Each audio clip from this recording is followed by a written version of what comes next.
The world of work is changing rapidly, and in this podcast, we're examining the challenges and possibilities emerging within this change. We're talking about everything from labor market information to how to enable the thinking and doing that leads to better workforce development and employment outcomes. This is the Workforce Collective podcast.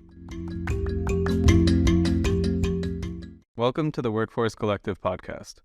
I'm Kaleb Meeks, videographer and content creator for Workforce Collective, and in today's episode, I'm joined by Thalia Semplonius, Workforce Collective's research and project lead. We're discussing employment trends surrounding women, barriers to employment, and how employers might support these barriers to help better our economy as a whole. First of all, thanks, Thalia, for being here. You're welcome. Thanks for having me on the show today. Of course, my pleasure.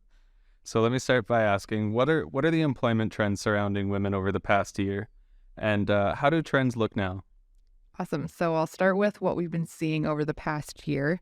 And really, I'm going to compare trends from 2022 to what we saw throughout 2019, just as that's the last time we kind of saw trends that we were maybe expecting.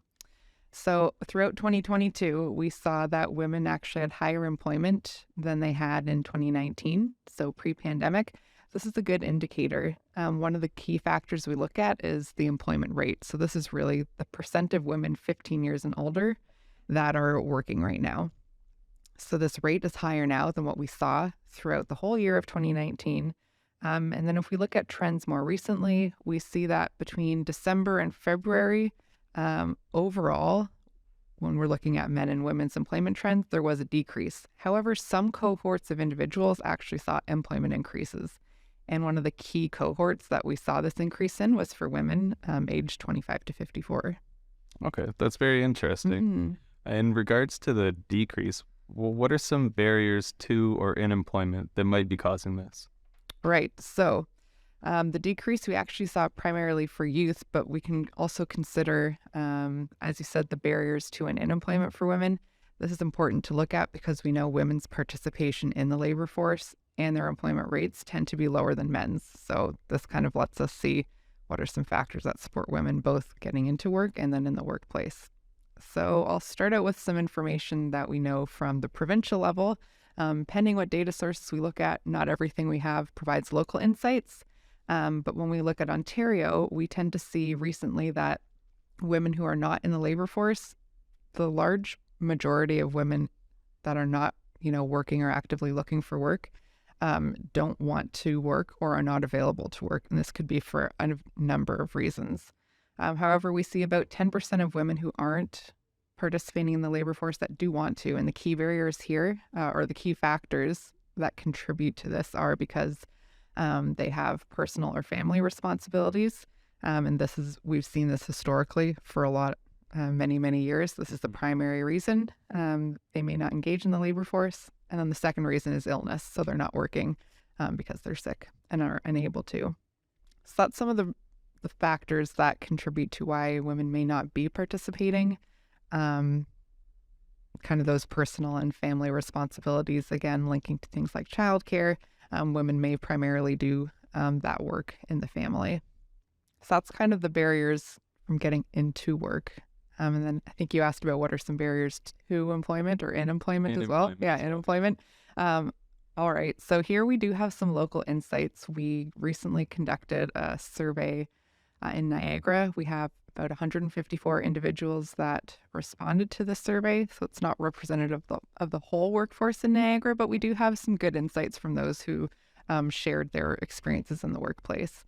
A large number of respondents were women, and what they said was some of the main challenges in the workplace right now are that workplace priorities are changing. There's not enough employees carrying out the work. The workload's too heavy. Those are some of the top factors that are challenging them in the workplace. Yeah, the pandemic really adjusted everybody's workplace priorities. That's interesting that it's especially found in women. Also, the caregiving is historically always fallen into majorly the hands of the women. Yeah, when we look at those same reasons for men, it tends to be, third or fourth on the list, not consistently the top factor why they may not be participating in the labor force. So is there anything employers can do to support women facing these barriers? Yeah, for sure. So again, from some of the survey work we've been doing, we asked individuals to indicate what are some of their top priorities or things that they consider when either looking for jobs or what are retention factors, so what makes people stay in jobs.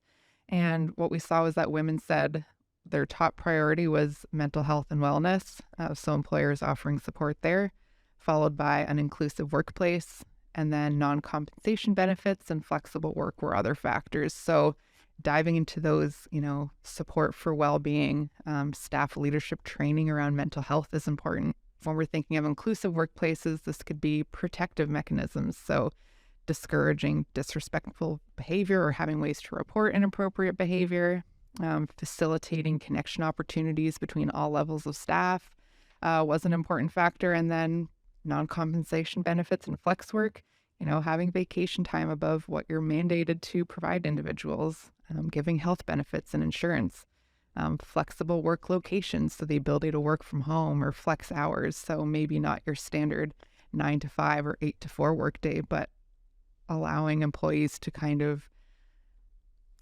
mesh their work, or not mesh their work life, but balance their work with other priorities and, commitments they have in their life outside of work. Yeah, those are all even things that are of value to me. Mhm. I can say at Workforce Collective, we implement a lot of those things, and it's made the weight of the workload much more manageable. You feel much more rested and cared for, and I think that's important. Yeah, for sure. And thanks for highlighting that too. We've been trying to work towards those, right? Because employee wellness and well-being is so important. And I know we're talking about women in work today, and these are what women were saying, but men find these important too, right? So yeah, it's beneficial across the board. I agree. I think we're doing a pretty good job at it. Yeah. So during the pandemic, we saw job losses more strongly for women.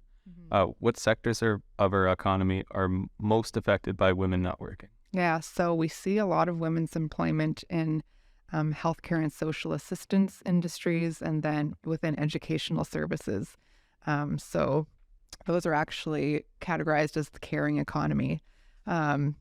So some of the work that goes on within those would be, jobs within education systems, social services, frontline public protection services, care providers as well. So really jobs falling within that caring economy are where we see a lot of women employed, but also where we see a much higher percent of the workforce being women than men. So those would be some of the main areas. And if you think back over the past couple of years, those industries have been highly impacted and the workload has been intensified, right?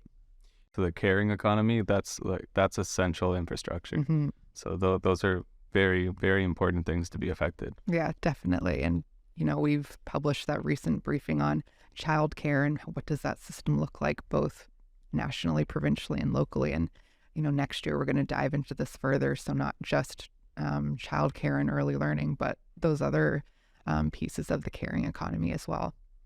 Very important topic to be discussed, and I'm glad we're facilitating that. Yeah, me too. Well, thanks, Thalia, for being here today, and thanks for the discussion. It was very great, and I appreciate your time. Thank you. Thanks for the invitation, and you're welcome. And thank you to everyone listening. If you'd like to learn more about our research regarding women in work, please visit our website at workforcecollective.ca, where you can find the section under our current work tab. And we invite you to follow us on Twitter and LinkedIn, and stay tuned for more episodes of the Workforce Collective podcast. You can listen on Spotify, iHeartRadio, and most places you get your podcast content. Thank you for being here.